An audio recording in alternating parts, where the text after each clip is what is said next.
أعوذ بالله من الشيطان الرجيم. بسم الله الرحمن الرحيم.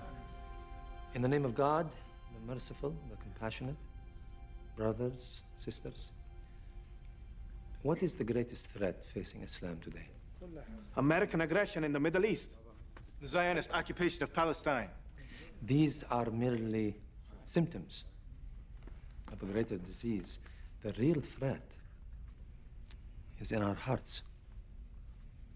Instead of allowing Islam to transform us, some Muslims are trying to transform Islam to serve their political agenda. They are using the label Islam to kill, murder innocent people. Something that the Prophet would never have condoned, sallallahu alayhi wasallam. Remember Surah 13, verse 11. Allahu la yughayru ma bi qawmin hatta yughayru ma bi anfusihim. God does not change the condition of a people until they change what is in themselves. How can we end the oppression of the Muslims by resorting to even worse behavior? If our spiritual and our moral condition worsens, how can we expect God to improve our economic and our political conditions? This is the fallacy of the self-styled jihadists who... I hope I haven't angered you, brother. Assalamu alaikum. This is the fallacy of the self-styled jihadists who murder innocent civilians. How can you expect Muslims to be civilized when the Americans, the Israelis, the Russians killed thousands of Muslim civilians and dismiss it as collateral damage? The Holy Quran permits an eye for an eye. If the unbelievers kill our civilians, we have the right to do the same. Allah permits retaliation only against the guilty party, not against innocents. Surah 53, verse 38 says, "No soul shall bear the burden of another." The Holy Quran also says, "And kill them wherever you find them, and drive them out of the places where they drove you out. For persecution is worse than killing." You forgot the first part of that verse, brother. Fight in God's cause against those who fight you, but do not commit aggression. God does not love aggressors. There are many who are seeking God, but instead end up following the devil. The corrupt teachings of the terrorists are Satan's way of deceiving those seeking the straight path. If any of you wish to learn about true Islam, I will be here, insha'Allah, later tonight after Isha prayer. I invite you all to come speak with me.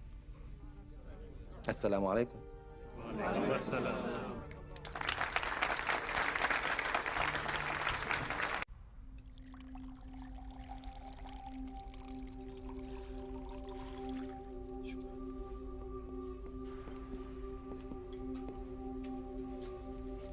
Brother, come join me for some tea.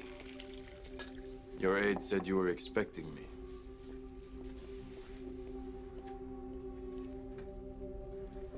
Jamaat, you remind me of him. Why? You are looking for answers, as was he at one time. Allah often guides such people to me.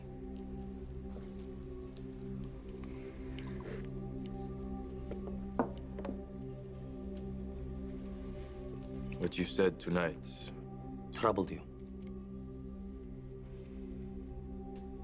Yes. It's very different from what I've been told. There are many false teachers taking verses from the glorious Quran out of context, corrupting the teachings of the Holy Prophet. Sallallahu alayhi wasallam. Sallallahu alayhi wasallam. Tell me, brother, what is the greatest jihad? To fight the unbelievers in battle. No. No? The Holy Prophet sallallahu alayhi wasallam said that war against the unbelievers is the lesser jihad. The greatest jihad is to battle your own soul, to fight the evil within yourself. So, who is the true holy warrior then? The Prophet's cousin Ali was fighting an unbeliever in battle, and he gained the upper hand. Just as he was about to strike the death blow, The unbeliever spat at him. Ali threw down his sword, refused to kill him. Why? Ali said that when the man spat at him, he himself became angry, and he was no longer fighting for Allah, but to avenge his own pride.